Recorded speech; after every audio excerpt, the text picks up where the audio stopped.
Cumprimentamos a todos com a paz de nosso Senhor e Salvador Jesus Cristo. Estamos iniciando mais um programa EBD na TV. Nós estamos durante esse primeiro trimestre de 2018 estudando nas revistas da CPAD com o tema A Supremacia de Cristo, Fé, Esperança e Ânimo na Carta aos Hebreus. Nós temos como comentarista da CPAD deste trimestre o pastor José Gonçalves, que é pastor ali em Água Branca, Piauí. Hoje estaremos estudando a lição de número 4. Jesus é superior a Josué, o meio de entrar no repouso de Deus. Nosso texto áureo está aí na carta aos Hebreus, capítulo 4, versículo 11, que diz: Procuremos, pois, entrar naquele repouso, para que ninguém caia no mesmo exemplo de desobediência. E a verdade prática disso: o descanso provido por Josué foi terreno, temporário e incompleto. O descanso provido por Cristo é celestial, eterno e completo. Então, nessa lição, o autor aos Hebreus continua mostrando que Jesus é superior. No início aqui do capítulo 4, ele continua mostrando que Jesus é superior a Moisés, e em seguida ele passa a demonstrar que Jesus é superior a Josué. Então nós vimos nas lições anteriores o autor aos Hebreus mostrando que Jesus é superior aos profetas, superior aos anjos, superior a Moisés, e nesta lição o enfoque maior é em torno então de Jesus sendo superior a Josué. Josué, nós sabemos que foi aquele que, dentre os espias, somente ele e Caleb é que tiveram fé em Deus, que acreditaram que poderiam entrar na terra e vencer os inimigos, porque Deus estava com eles. Josué trabalhou ao lado de Moisés, sempre esteve ali ao lado de Moisés, servindo a Moisés, e quase toda a parte que Moisés esteve durante aqueles 40 anos ali no deserto, Josué estava ali com ele. Então, Josué foi escolhido por Deus para ser o sucessor de Moisés. Vamos ver que Moisés, então, não conseguiu introduzir o povo na terra e coube, então, a Josué. Nós vamos ver que, às vezes, é dito a Josué: esforça-te e tem bom ânimo. Então Josué é que vai atravessar o rio Jordão. Nós sabemos que os sacerdotes colocam a arca no ombro e começam a atravessar, param no meio do rio, e o povo vai olhando para a arca e vai entrando pelo rio e atravessando o rio Jordão para entrar na terra prometida. Isso demonstra para nós que a nossa caminhada, a nossa jornada de fé, nós temos que olhar para Jesus, o autor e consumador da fé.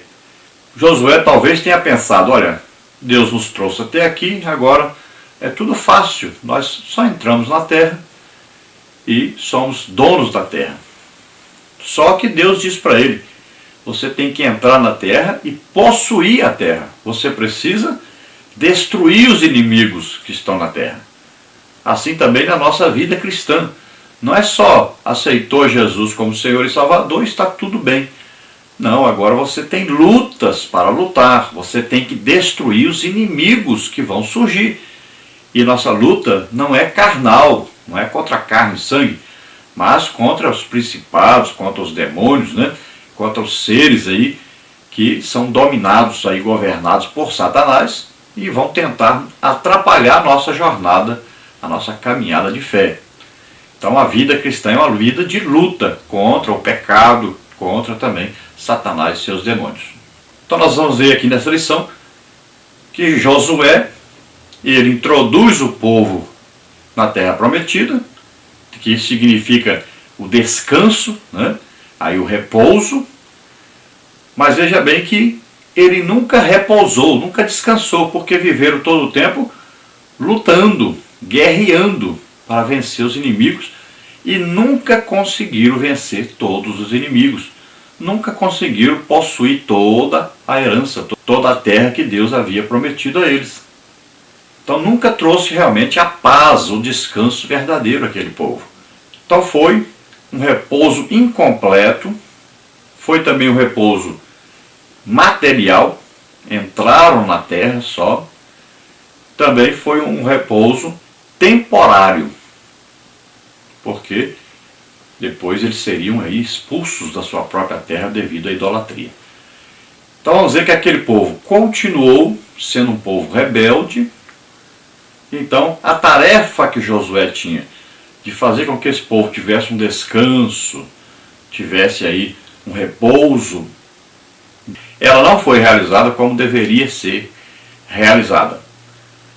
Aí o autor vai mostrar então que Jesus Cristo realizou cabalmente a sua tarefa de salvação, de introduzir o homem no verdadeiro repouso, no verdadeiro descanso.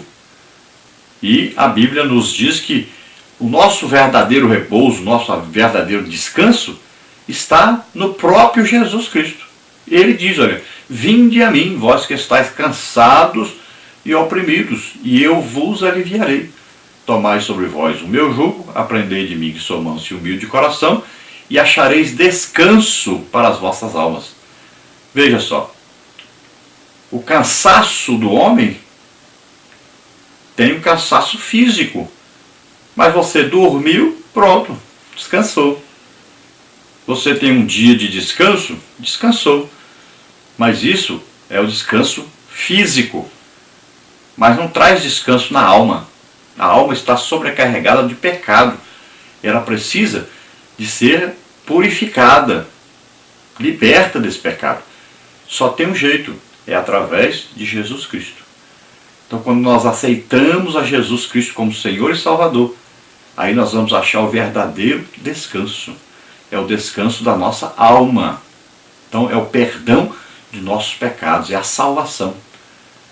E aí nós vamos passar a experimentar uma parte do que é o reino de Deus, enquanto nós estamos aqui na terra.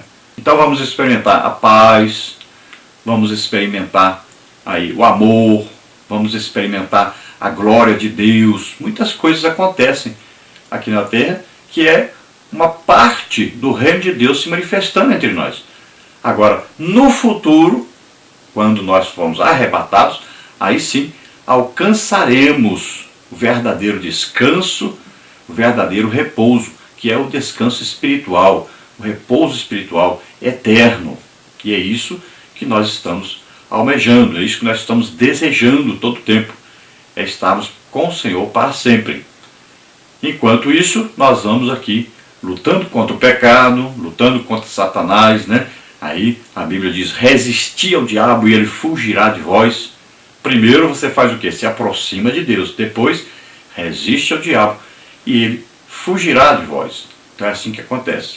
Então nós vamos na nossa luta cotidiana.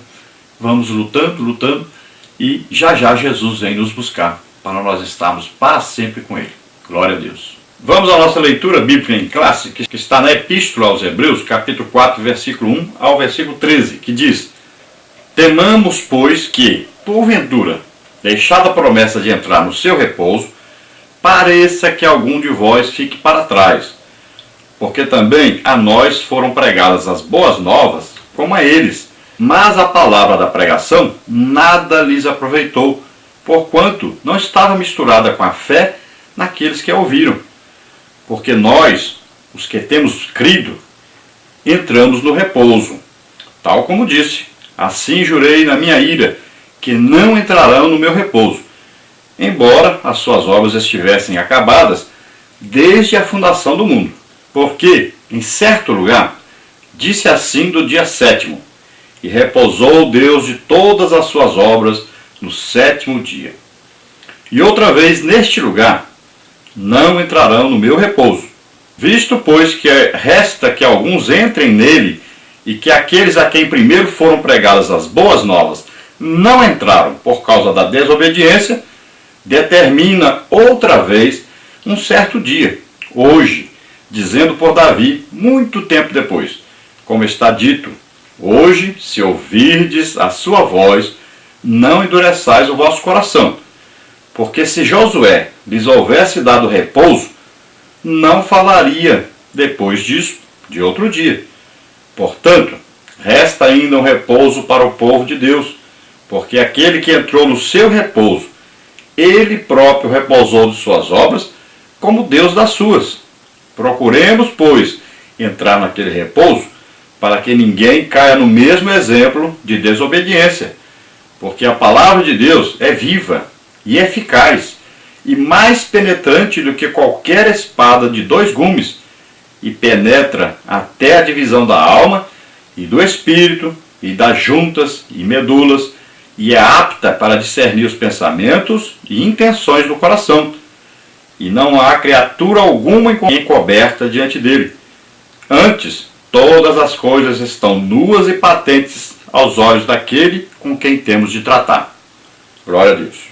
É preciso ressaltar que, na atualidade, devido ao interesse tão grande pela prosperidade financeira, muitos cristãos estão concentrados em buscar riquezas, em desejar as riquezas, a prosperidade financeira.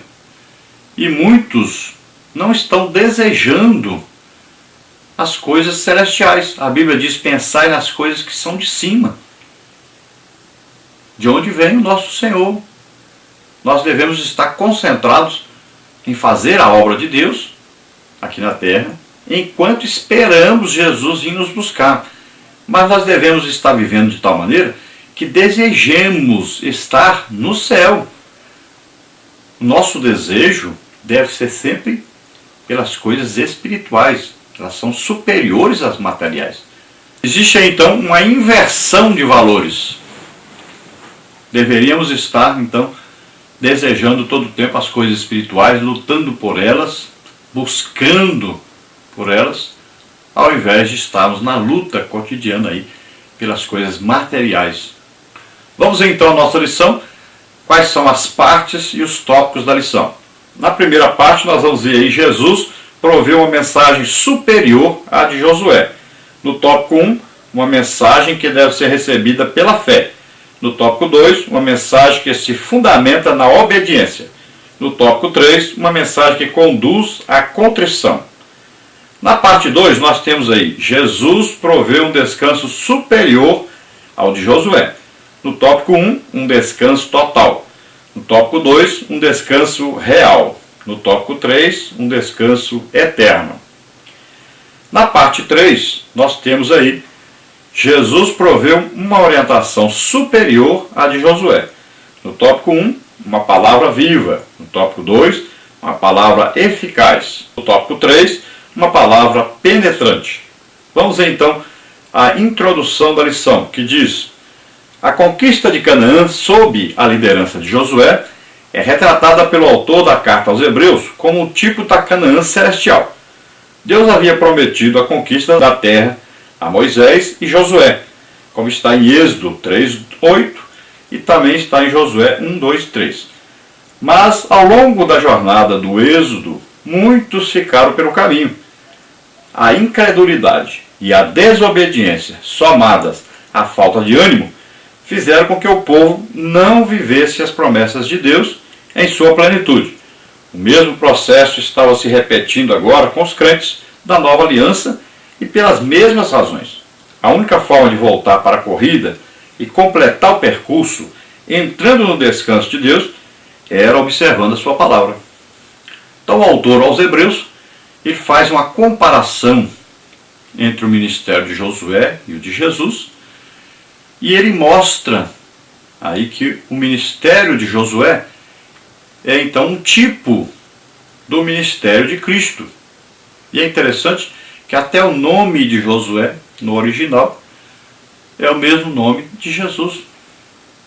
Então, a missão deles é uma missão parecida: pegar o povo de Deus e introduzir o descanso de Deus, no repouso de Deus. Então a missão de Josué é terrena, por quê?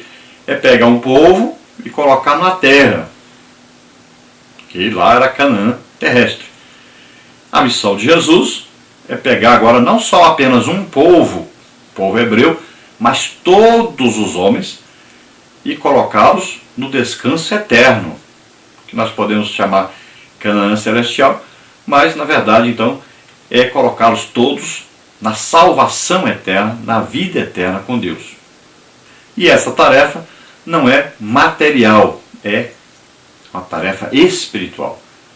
Enquanto a de Josué foi uma tarefa incompleta, porque não conseguiu fazer o povo descansar, repousar, não conseguiram conquistar toda a terra, a de Jesus já foi completa, porque todo aquele que aceita Jesus como Senhor e Salvador está salvo. Imediatamente está salvo. Ele vai ter agora que lutar por essa salvação, ser fiel a Deus até o fim. E ele alcançou então a salvação. Então, a tarefa de Jesus, o ministério de Jesus, é perfeito, é completo. Então, o autor aos Hebreus escreve aos judeus cristãos que estavam deixando a sua fé para exortá-los então a continuarem batalhando pela sua fé, a se animarem, para se esforçarem, para continuarem sua caminhada, porque eles estavam sendo perseguidos e estavam desistindo da sua fé. Então eles são exortados a continuarem a sua fé, mantendo a sua fé, lutando pela sua fé. E nós vamos ver que o autor aos Hebreus disse: vocês nem chegaram até o sangue ainda, nem aí apanharam ainda, né? Nem sofreram ainda por esse evangelho direito, já estão querendo desistir. Então parece que o autor já tinha passado por sofrimentos. Então ele poderia exortá-los e dizer para eles: vocês não chegaram a sofrer o que eu sofri pelo evangelho, e eu estou aqui, não desisti do evangelho. Vamos então à parte 1, que diz assim: Jesus proveu uma mensagem superior à de Josué. No tópico 1, uma mensagem que deve ser recebida pela fé. Tópico 2, uma mensagem que se fundamenta na obediência. Tópico 3, uma mensagem que conduz à contrição. Tópico 1, então, uma mensagem que deve ser recebida pela fé. O autor inicia sua argumentação com uma afirmação e uma declaração. Primeiramente, ele afirma que as boas novas foram pregadas a seus contemporâneos, assim como havia acontecido com os crentes dos dias de Josué, Hebreus 4:2. Tanto aqui como no versículo 6, o autor usa o verbo grego evangelizomai, que significa evangelizar, pregar as boas novas a alguém. É a mesma raiz que dá origem à palavra evangelho. Em segundo lugar, o autor declara que a palavra da pregação nada lhes aproveitou, porquanto não estava misturada com a fé naqueles que a ouviram. Hebreus 4:2. Muitos crentes do Antigo Pacto haviam ficado de fora da terra prometida, porque não receberam a mensagem com fé. O que se poderia esperar então dos que receberam a mensagem em sua plenitude, mas não lhe deram crédito? O autor fala que o evangelho foi pregado aos israelitas, mas eles não tiveram fé para perseverarem e alcançarem a promessa. Então qual era a promessa? Qual era o evangelho pregado? As boas novas pregadas a eles. O que era? Era que eles seriam libertos da escravidão do Egito e seriam introduzidos numa terra que mana leite e mel. Eles alcançariam o que? O repouso, né? O descanso. Então era a promessa de Deus. Essa era a pregação das boas novas para eles. Mas o que aconteceu? A grande maioria deles não creram, não tiveram fé nas promessas de Deus. Sem fé é impossível agradar a Deus. Então eles não tiveram fé nas promessas de Deus e muitos caíram então pelo deserto, foram morrendo durante aquela caminhada de 40 anos pelo deserto. Olha só, então o autor vai dizer assim: nós também ouvimos a mensagem de boas novas, a pregação do evangelho.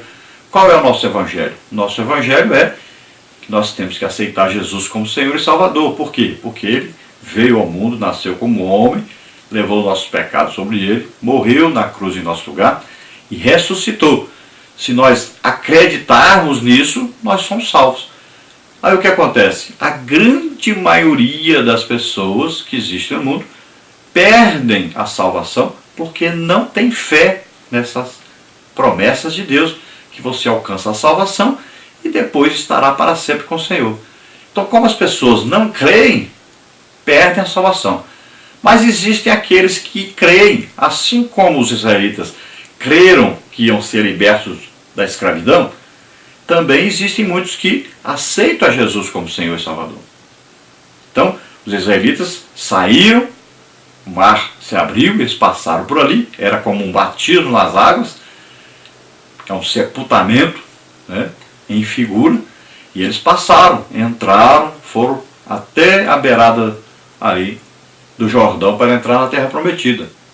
Agora, muitos deles ficaram pelo caminho, por quê? Porque não tiveram fé que iam chegar.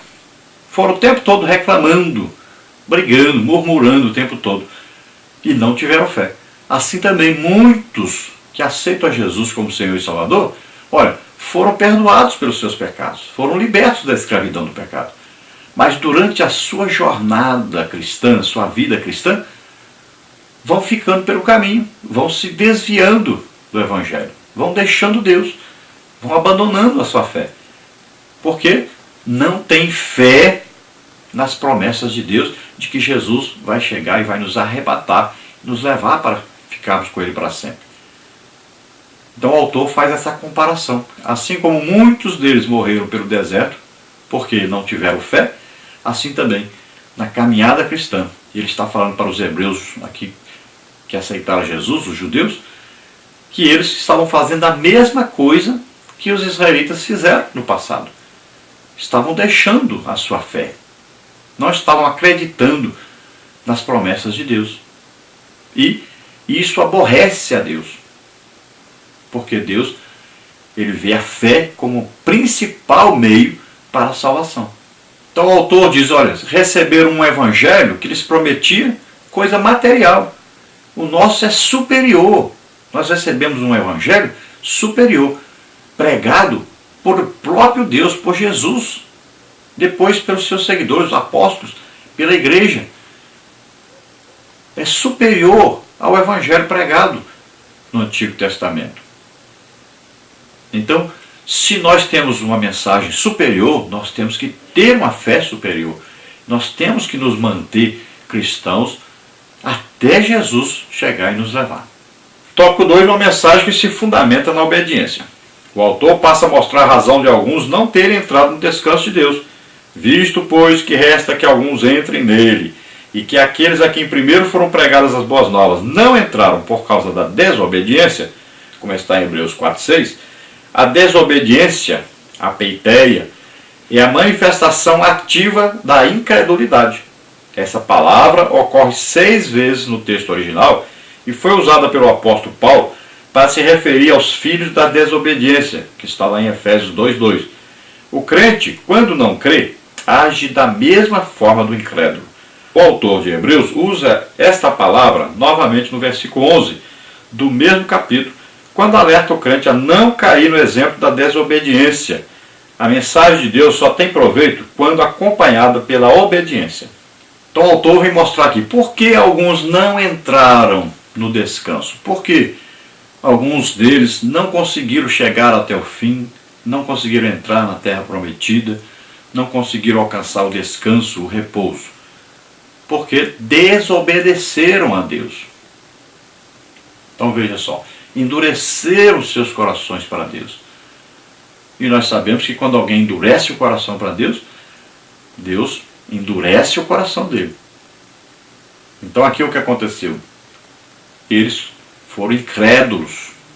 Eles foram, na verdade, piores do que os incrédulos. Aqueles que não eram judeus. Assim também são as pessoas que aceitam a Jesus como Senhor e Salvador e não acreditam nas promessas de Deus, não confiam nas promessas de Deus, não obedecem a Deus, e eles então se tornam o quê? Piores do que aqueles que nunca ouviram. São piores. Por quê? Creram, aceitaram, experimentaram das coisas celestiais, né? Experimentaram dos dons espirituais, da glória de Deus, de tanta manifestação de Deus, ouviram o Evangelho, entenderam e deixaram. Pedro diz que Eles são como porcos, né? Que voltaram à lama, à sujeira. Então veja só, são piores do que aqueles que não são crentes. Então ele está alertando a esses hebreus, a esses judeus cristãos, para que não deixem a sua fé, porque se tornarão piores do que eram antes. Tópico 3, uma mensagem que conduz à contrição. A mensagem de Deus, para ser recebida, necessita encontrar corações receptivos abertos. Hoje, se ouvirdes a sua voz, não endureçais o vosso coração. Hebreus 4, 7b. O autor usa o termo esclerino, traduzido como duro, endurecido, 4 vezes nessa carta, então. Esse termo deu origem à palavra portuguesa esclerose, esclerosado, isto é, endurecido, enrijecido. É a mesma palavra usada por Lucas em Atos 19:9 para dizer que os judeus se mostraram endurecidos e por essa razão rejeitaram a mensagem de Paulo. Aqui em Hebreus, como em outros lugares no Novo Testamento, é o homem e não Deus que endurece o seu próprio coração. Deus só endurece quem já está anteriormente endurecido. Veja Romanos 1, 28 e 29. Para que a mensagem tenha efeito, é preciso encontrar corações contritos. Então veja bem, nós podemos comparar aí Faraó e vamos comparar, por exemplo, com Lídia, né? Ou com Cornélio. Veja só. Faraó, quando ouviu que deveria deixar o povo ir, ele endureceu seu coração. E o que aconteceu? Por ele ter endurecido seu coração, Deus endureceu seu coração. Já nós vamos ver que Lídia era temente a Deus, Cornélio era temente a Deus. Olha, a Bíblia diz que Deus abriu o coração de Lídia, porque ela já queria, ela já era mulher que servia a Deus. Cornélio, a mesma coisa, temente a Deus, servia a Deus. Então, quando eles ouviram o Evangelho, foi fácil o Espírito Santo vir e convencê-los do pecado, da justiça e do juízo. E eles se converterem. Então Deus espera encontrar corações abertos, ou seja, pessoas que desejam a salvação. E quando as pessoas desejam a salvação, é fácil demais, eles ouvem o Evangelho e é facilmente convencido pelo Espírito Santo e facilmente ele se converte, porque ele está desejoso de Deus. Ele sabe que precisa do perdão de Deus, da misericórdia de Deus. E ele está todo o tempo pensando nisso, querendo isso. Só falta ouvir a pregação do Evangelho. Então Deus espera encontrar corações abertos. Mas aqueles judeus cristãos estavam se comportando como aqueles que endurecem o coração para Deus. E o autor aos Hebreus está advertindo a eles, cuidado, porque quando você endurece o coração para Deus, Deus endurece mais o seu coração ainda. É o perigo que eles estavam correndo. Então, advertência para todos nós. Abramos nosso coração, nossa mente, entreguemos a nossa vida totalmente a Deus, confiemos em Deus, temos fé em Deus, porque isso agrada a Deus. Na parte 2 nós temos aí Jesus provê um descanso superior ao de Josué. Tópico 1, um descanso total. Tópico 2, um descanso real. Tópico 3, um descanso eterno. Tópico 1, então, um descanso total. Quando contrastamos o capítulo 11, versículo 23, com o capítulo 13, versículo 1 do livro de Josué, surge uma pergunta. Josué conquistou ou não Canaã? Especialistas em línguas semíticas avaliam que Josué, capítulo 11, versículo 23, refere-se a uma avaliação otimista das campanhas do líder do povo de Deus. Ora, o povo peregrino ansiava por vir chegar o dia de herdar a terra prometida. Nesse sentido, e como era comum à época, o exército de Josué estabeleceu a supremacia militar por sobre toda Canaã assim que chegou ao território, embora não tivesse pleno controle de cada cidade e vila, conforme deixa patente Josué 13, 1. Logo, os capítulos 11 e 13 não são contraditórios, mas confirmam que o descanso dado por Josué ao antigo povo de Deus foi incompleto e parcial. Por outro lado, o que o autor de Hebreus está mostrando é que o descanso provido por Jesus foi completo, total. Nada ficou para ser conquistado. Então parece contraditório aí o capítulo 11 e o capítulo 13, se referindo à posse da terra por Josué. Então nós podemos entender o seguinte: como Josué conseguiu colocar o povo dentro da terra, e como Josué começou então a comandar o exército de Israel, começaram a invadir as cidades, e essa invasão causou medo a todos os cananeus, então nós podemos entender que todos os cananeus temiam Josué e seu exército. Então houve uma conquista de toda a terra nessa maneira de pensar, uma maneira otimista. Eles tinham certeza que conseguiriam conquistar toda a terra.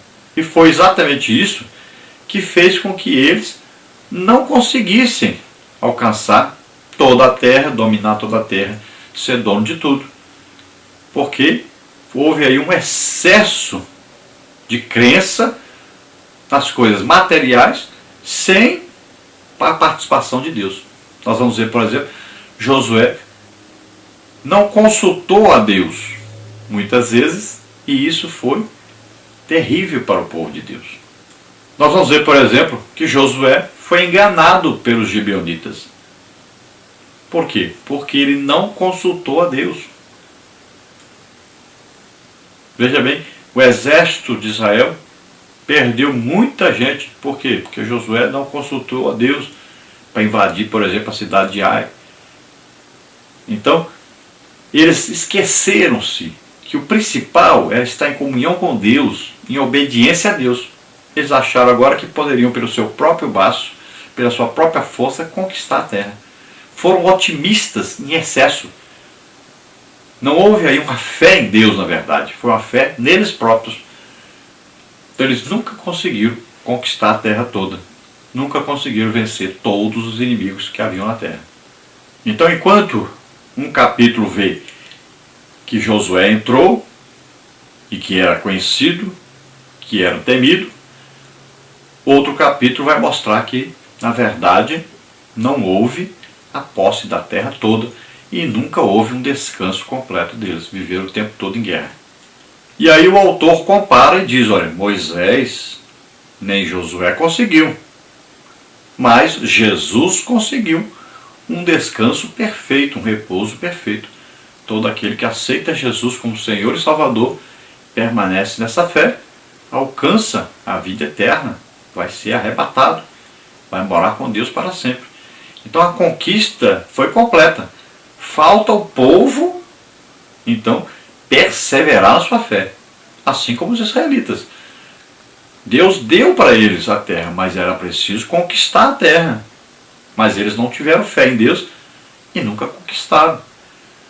Então a comparação diz, olha, Jesus fez uma tarefa completa, Josué não, mas Jesus fez.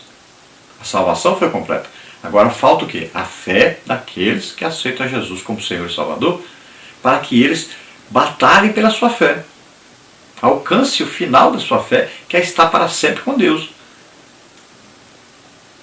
Então, olha só, aquele povo israelita tinha que ter lutado o tempo todo e vencido os inimigos. Mas eles fizeram alianças com os inimigos. Não lutaram o tempo todo. Foram tentar descansar antes de conquistar tudo. Então tem muitos cristãos fazendo a mesma coisa. Começam a fazer alianças com o inimigo. Aceita Jesus como Senhor e Salvador, mas muita coisa eles não deixam. Então, essas coisas vão atrapalhando a sua caminhada cristã. É preciso deixar tudo. É preciso lutar o tempo todo contra o pecado, contra Satanás e seus demônios. E uma luta todo o tempo, a vida toda cristã.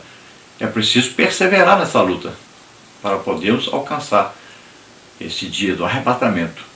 Quando então subiremos, estaremos com o Senhor para sempre. Tópico 2, um descanso real. A redação de Hebreus 4:8 diz: porque se Josué lhes houvesse dado repouso, não falaria depois disso de outro dia. A conquista de Canaã era apenas um tipo da qual a Canaã celestial é o antítipo. A conquista da terra prometida por Josué era apenas uma sombra da qual Jesus é a realidade. Quem proveu de fato um descanso para o povo de Deus foi Jesus, não Josué. Olha aí, Mateus 11, 28 diz o quê? Vinde a mim, todos que estáis cansados e oprimidos, e eu vos aliviarei. Tomai sobre vós o meu jugo, aprendei de mim que sou manso e humilde de coração, e achareis descanso para as vossas almas. Então veja, a conquista de Canaã por Josué e o seu exército era o quê? Era um tipo de conquista de Jesus Cristo. Veja só, o antítipo é Jesus e a sua obra, seu ministério de salvação. O tipo é a sombra, o antítipo é o verdadeiro. Então olha só, a conquista de Canaã por Josué é o tipo de conquista de Jesus da nossa salvação eterna. Ou seja, como o autor está usando, a Canaã celestial. Então, enquanto Josué conquista a Canaã terrestre, Jesus conquista a Canaã celeste. Então, Josué tem um ministério incompleto, imperfeito. Jesus tem um ministério completo, perfeito. É a mesma coisa lá do tabernáculo. Moisés construiu um tabernáculo feito por mãos humanas. Então, o tipo do verdadeiro. Qual é o antítipo? É lá o trono de Deus no céu, né? O Pai, Jesus assentado à direita do Pai. Então, esse é o antítipo, existe lá. É o verdadeiro. Moisés construiu o quê? A cópia. Foi mandado para ele, faz assim, constrói assim, fala assim, faz isso, né? Então, tipo é sombra, antítipo é o verdadeiro. Então, Josué é o tipo de Cristo. Cristo é o verdadeiro. Josué tem uma obra que é o tipo da obra de Cristo, que é a verdadeira. É a excelente, é a superior, é a completa. Tópico 3, um descanso eterno. Para o autor de Hebreus, o descanso provido por Josué não foi apenas incompleto e tipológico, ele foi também temporário. Portanto, resta ainda um repouso para o povo de Deus. Hebreus 4:9. O descanso não é aqui. Embora desfrutemos das bênçãos do reino na era presente, todavia o futuro aguarda a sua plenitude. A estrada é longa e ninguém pode se deixar fatigar pelo caminho. É preciso caminhar com dedicação e vigilância. Procuremos, pois, entrar naquele repouso para que ninguém caia no mesmo exemplo de desobediência, como está em Hebreus 4:11. Então, quando o autor diz que resta ainda um repouso, então ele está falando que existe um repouso completo. Josué teve um repouso incompleto e temporário. Olha só, nós sabemos que aquele povo foi introduzido na terra, mas nós sabemos também que eles foram expulsos da terra. Foram levados cativos. Olha só. Então foi temporário. Por um tempo eles estavam na terra, mas depois foram expulsos. Agora, de Jesus é diferente. Jesus vai nos introduzir, então, na vida eterna com Deus para sempre. No dia do arrebatamento. É uma obra perfeita. E antes disso, quando nós aceitamos a Jesus como Senhor e Salvador, nós vamos experimentando as coisas do reino de Deus. Temos aí, ó, salvação, né? O perdão dos pecados, purificação de todos os pecados. Temos aí batismo no Espírito Santo, temos aí os dons espirituais. Podemos ouvir e aprender a palavra de Deus. Temos revelações de Deus.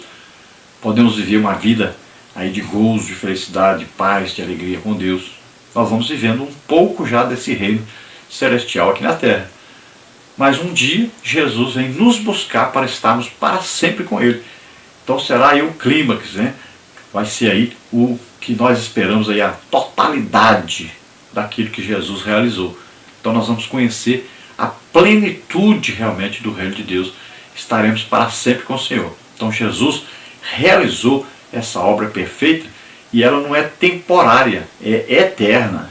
Na parte 3 nós temos aí Jesus proveu uma orientação superior à de Josué. Tópico 1, uma palavra viva. Tópico 2, uma palavra eficaz. Tópico 3, uma palavra penetrante. Tópico 1, então, uma palavra viva. Já vimos que o autor de Hebreus afirma que a geração do Êxodo ouviu as boas novas da palavra de Deus, mas não lhe deu ouvido. Novamente, o povo de Deus estava diante de sua palavra. Esta palavra não foi anunciada por um anjo, Moisés, nem tampouco Josué, mas pelo próprio Filho de Deus, Jesus. Esta palavra não mais se limita à letra, à lei, porque ela é viva.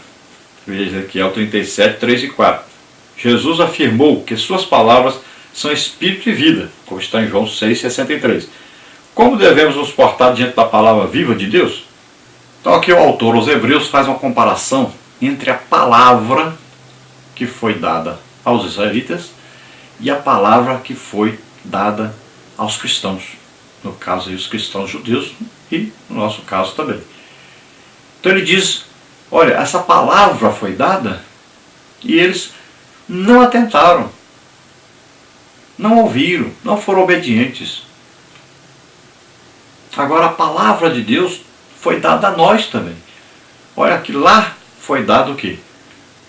Por profetas, foi dado por anjos, né? Entregue a Moisés, Josué fez o povo aí fazendo, renovar a aliança. Então a palavra foi dada, e a palavra é de Deus. Agora o autor diz, e nós recebemos a palavra através do próprio Deus, Jesus Cristo. O Evangelho é narrado então o quê? A palavra do próprio Jesus Cristo, o próprio Deus falando conosco, através do seu Filho Jesus Cristo, que é Deus. Então olha só, a palavra é de Deus, mas agora não é apenas dita por emissários de Deus, mas agora é dita pelo próprio Deus e aqui na terra, através de Jesus. Então ele adverte que nós temos uma superior revelação, que nós temos um superior evangelho. Então nós não podemos deixar, não podemos desconsiderar esse evangelho. E ele mostra aqui a palavra dada aos israelitas, a lei. Então a lei, ela mostrava o pecado, revelava o pecado, mas não dava a salvação. Ela dava a certeza da necessidade de um Salvador. Já o Evangelho nos mostra o Salvador. É superior, olha só. Nos mostra o quê? O perdão, a misericórdia de Deus, o amor de Deus. Nos mostra o próprio Salvador. Então se a palavra falada antes produzia morte, essa palavra que nós ouvimos hoje é palavra viva de Deus. Palavra que gera vida. Vida eterna. E é uma palavra eficaz, viva. Que ela vem o quê? Ungida pelo Espírito Santo. Ela traz aí o convencimento do Espírito Santo. E a Bíblia diz o quê? A fé vem pelo ouvir. Ouvir o quê? Como é que nós vamos ouvir? Pela palavra de Deus. Aprove a Deus salvar os crentes pela loucura da pregação. Olha só. Então essa palavra vai gerar em nós o nosso arrependimento dos nossos pecados. Vai gerar em nós o desejo pelo nosso Salvador, para sermos salvos. Então o Espírito Santo vai nos convencer do pecado, da justiça e do juízo. Nós vamos então aceitar Jesus como Senhor e Salvador. Porque é uma palavra viva, que tem aí o quê? O Espírito Santo que vai nos revelar esta palavra. Tópico 2 é uma palavra eficaz. A palavra de Deus é viva, ela produz vida, mas além de viva, ela é eficaz, produz resultados. Sendo de novo gerados não de semente corruptível, mas da incorruptível, pela palavra de Deus, viva e que permanece para sempre, como está na primeira epístola de Pedro, capítulo 1, versículo 23. O autor mostra que essa palavra é produtiva. O termo energis, traduzido como eficaz, é usado na Bíblia para se referir à atividade divina que produz resultados. Assim será a palavra que sair da minha boca, ela não voltará para mim vazia. Antes fará o que me apraz e prosperará naquilo para que a enviei. Isaías 55, 11. Nós fomos gerados de novo. Nós estávamos mortos em nossos pecados e delitos. Ao aceitarmos a Jesus como Senhor e Salvador, nós somos gerados de novo. Nós nascemos de novo. Por quê? Porque nós ouvimos a pregação do Evangelho. Olha, a Bíblia diz o que em Efésios lá? Em quem vós estáis o quê? Depois que ouvistes a palavra de Deus. Qual a palavra de Deus? A pregação do Evangelho. O que aconteceu? Tendo nele crido, olha aí, agora nós fomos selados. Então, fomos salvos, recebemos o Espírito Santo. Então nós não fomos gerados por uma palavra corruptível, uma palavra que é dita e passa despercebida, que não tem valor. Não são coisas do mundo, não são histórias do mundo. Nós somos gerados por uma palavra incorruptível, uma semente incorruptível, uma semente que não se acaba, é eterna. Jesus disse, as minhas palavras não passarão. A terra e o céu vai passar, mas as minhas palavras não passarão. Então é uma palavra eterna e é uma palavra viva. E é uma palavra que exige obediência. Então essa palavra é eficaz. Por quê? Se você ouvir essa palavra atentamente, você será salvo. E é assim que nós somos salvos. E é assim que aqueles judeus cristãos foram salvos. Pela palavra viva de Deus. Então é Jesus se manifestando em sua palavra, através do Espírito Santo que vem nos convencendo. Então veja só que existe aí vida, existe presença de Deus. No tópico 3, uma palavra penetrante. A palavra de Deus é retratada como um instrumento vivo, eficaz e cortante. Mais penetrante do que qualquer espada de 2 gumes e penetra até a divisão da alma e do espírito e das juntas e medulas e é apta para discernir os pensamentos e intenções do coração. Hebreus 4,12. A metáfora usada pelo autor é muito forte e serve para mostrar que a palavra de Deus possui um grande poder de penetração. Ela não fica na superfície, mas vai até o centro do ser humano. Os israelitas falharam por não ouvir as palavras de Moisés e Josué, e os cristãos, por outro lado, deveriam ter mais prontidão para responder a esta palavra. Então a palavra penetrante, aqui vem a figura de uma espada, né? Que é aquela que penetra, e aqui diz que penetra até a divisão da alma e do espírito.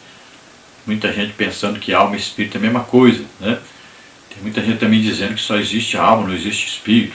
Outros dizem que existe espírito, não existe alma. Mas a Bíblia diz para nós que existe. Paulo diz que nós devemos o quê? Conservar irrepreensível corpo, alma e espírito, para podermos chegar até o fim da nossa fé e sermos arrebatados. Então conservemos nossa vida em santificação, em tudo, no corpo, na alma e no espírito. Então olha só, esta palavra, ela penetra. Por quê? Porque a palavra vem junto com a unção do Espírito Santo. O Espírito Santo entra lá dentro e vê o quê? Vê a intenção do nosso coração, vê o nosso desejo, nossa vontade, vê se nós abrimos o coração para Deus, sabe tudo a nosso respeito. Então a mensagem, por exemplo, quando é dada a mensagem de Deus, o que acontece? O Espírito Santo sonda os corações e vai ver qual é a necessidade das pessoas. O que elas precisam ouvir para serem salvas. Então quando a pessoa vai ensinar ou vai pregar, que ela pega uma mensagem escrita e que ela segue só aquilo ali, dificilmente ela poderá ganhar almas. Talvez a palavra vai atingir poucas pessoas. Então é preciso o quê? Que esta palavra seja direcionada pelo Espírito Santo. Porque enquanto nós estamos ensinando, estamos pregando, o Espírito Santo vai sondar as pessoas, vai penetrar ali no coração de cada um, vai lá dentro e vai consultar, vai ver quem é que está desejando a salvação. Então o que ele precisa ouvir para ser salvo? Qual é a mensagem que ele precisa para que ele possa ser salvo? Então aí, aquele que está pregando, está ensinando, ele deve estar ali bem maleável. Eles devem estar ali debaixo da orientação do Espírito Santo, que vai vir a mensagem que vai ser dada àquelas pessoas e elas vão ser salvas. Veja só. Por isso que a palavra de Deus é penetrante, ela vai lá dentro, porque o Espírito Santo vai tomar essa palavra. É que vai lá dentro da pessoa e vai produzir vida. Agora, quando a pessoa tranca o seu coração para Deus, o Espírito Santo vai olhar e vai ver que está trancado.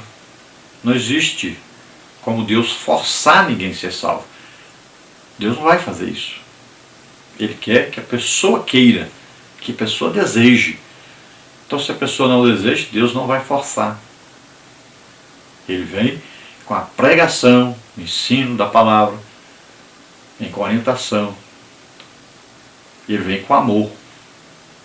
Mas se a pessoa não quer, então Deus também não vai forçá-lo. E muitas vezes, quando a pessoa endurece o seu coração, Deus também, vendo que ele não quer, vendo que ele não deseja a salvação, não deseja Deus, faz então endurecer mais o coração da pessoa ainda. A conclusão diz assim: a palavra-chave desta lição é descanso. Todos nós nos fatigamos na caminhada da vida. O problema, portanto, não é se cansar, mas permitir que fatores diversos interrompam a nossa jornada de fé. Com os israelitas, o desânimo veio como consequência da infidelidade, incredulidade e desobediência. As mesmas coisas podem acontecer conosco se não atentarmos para a santa, viva e eficaz palavra de Deus. Nessa jornada temos como guia não um Moisés ou um Josué, mas Jesus, o autor e consumador da nossa fé. A palavra-chave dessa lição é descanso. Descansar significa o quê? Entrar na salvação, entrar na vida eterna. Enquanto no Antigo Testamento descansar é entrar na terra prometida, para nós o descanso significa o quê? Entrar na salvação, entrar para a vida eterna. Olha só, então o segredo aí da lição é essa: descanso. Descansar, significando sempre para nós então a salvação eterna.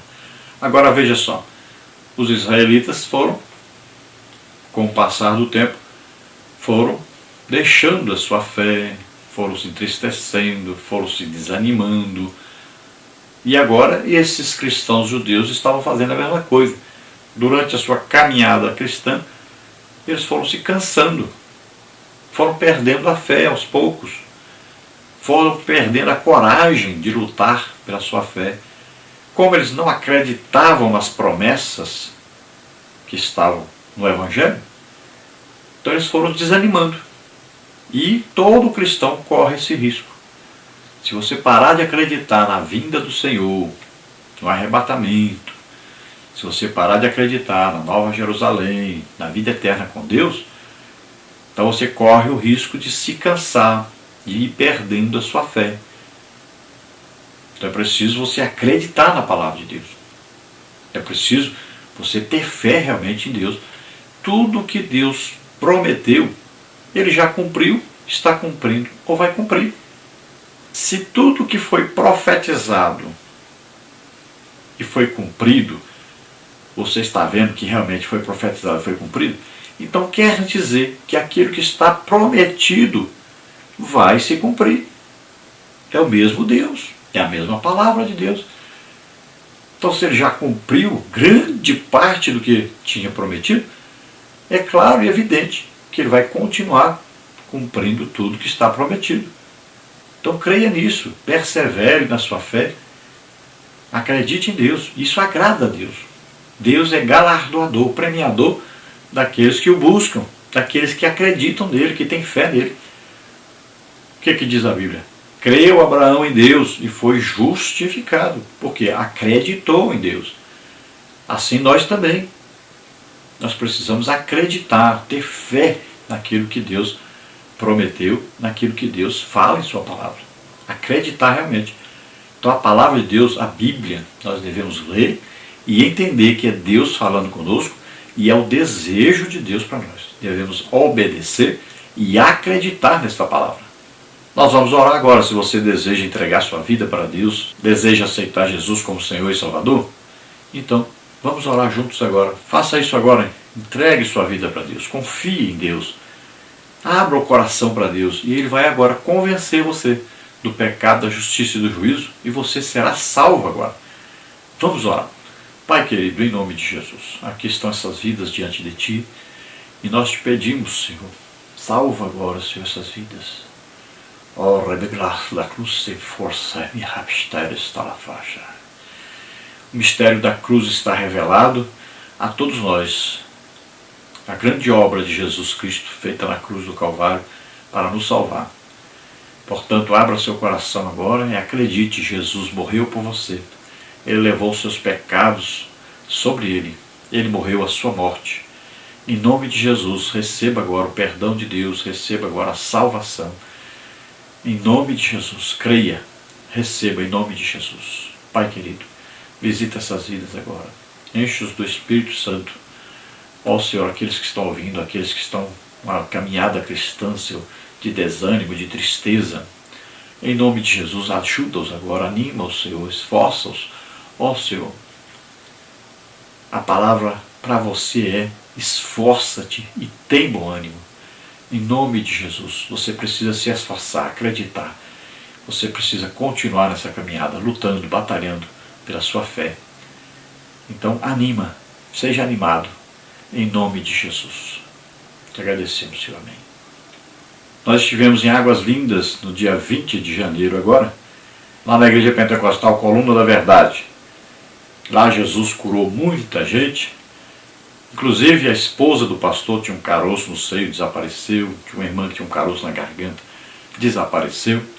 Muitas pessoas curadas, graças a Deus. No dia 21 de janeiro, nós estivemos aqui em Valparaíso mesmo, na Igreja Evangélica Assembleia de Deus, dirigida pelo pastor Jonilson. Esta igreja é uma das igrejas que eu abri, pela graça de Deus, durante o tempo que fui missionário. Hoje é uma igreja sede de um campo que tem 6 congregações, mas uma das congregações já foi emancipada, agora virou campo também. Então olha só, a obra de Deus é assim, ela cresce, desenvolve, né? Então aquela semente que foi plantada lá no ano de 1997, então hoje temos aí 6 congregações, muita gente salva para a honra e glória do Senhor. Então nós estivemos lá, estivemos na escola bíblica dominical, estivemos à tarde numa reunião de obreiros, uma reunião avivada, e à noite estivemos no culto, que foi uma bênção. Jesus salvou 13 pessoas e também curou muitas pessoas. Então foi uma bênção maravilhosa. Agora nós vamos passar para você a nossa agenda, onde nós estaremos nos próximos dias. E se você quiser nos convidar, nós estaremos aí com você na sua cidade, na sua igreja. No dia 16 até o dia 18/2, nós estaremos aí na congregação do Jardim Maranata e congregação no bairro Cardoso 2, em Goiânia, Goiás. No dia 21/2, nós estaremos aí em Águas Lindas, na ADEC, Assembleia de Deus Ministério Ceilândia. Então nós teremos aí uma campanha, o cego nas mãos de Deus, como está em João 9,7, né? Foi, pois, e lavou-se e voltou vendo. Então é a campanha de libertação, que acontece todas as quartas-feiras às 19h30. Então estaremos aí dia 21 de fevereiro. Olha, na Assembleia de Deus aí, ó, em Águas Lindas de Goiás, é lá na quadra 29, lote 23, Jardim Brasília. Esteja conosco, participe ativamente conosco. Campanha de libertação. Um cego nas mãos de Deus. Nós temos aí como coordenador o presbítero Josimar. Temos também como coordenador o evangelista Carlos. E o pastor aí é o pastor Sansão, com a sua esposa Regina. Então aí é a subsede do campo. Então você participe conosco. Assembleia de Deus, quadra 29, lote 23, Jardim Brasília, Águas Lindas de Goiás, no Goiás. Olha, no dia 23/2 nós teremos então a grande cruzada de libertação e curas. E aí o versículo aí é: os cegos veem, os coxos andam, os leprosos são purificados, os surdos ouvem, os mortos ressuscitam e aos pobres anuncia-se o Evangelho. Lucas 7:22. Então, grande cruzada de libertação e curas, dia 22 e 23 de fevereiro, às 19 horas. Aí no louvor, nós teremos aí Ágape, o Ministério de Louvor. Nós teremos aí o nosso dirigente aí, evangelista Francisco Araújo, e o pastor Sansão de Castro e a diaconisa Carla Regina. Então você esteja conosco, participe aí. Assembleia de Deus Ministério Ceilândia, essa congregação Jardim Barragem 2, ligada na subsede Jardim Brasília. pastor Cosmo Silva, presidente da DEC e da CGA DEMIC. Então veja aí, quadra 53, lote 19, Jardim de Barragem 2, Águas Lindas de Goiás, Goiás.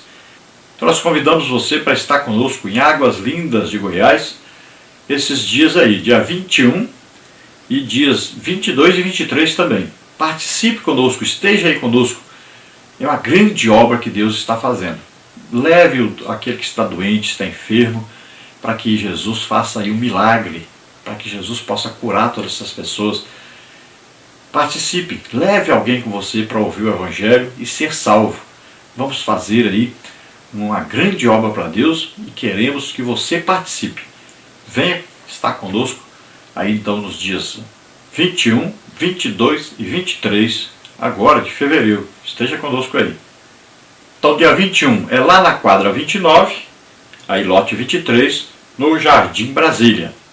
E nos dias 22 e 23, lá na quadra 53, lote 19, Jardim da Barragem 2. Então esteja conosco aí, participe desse grande evento Águas Lindas de Goiás.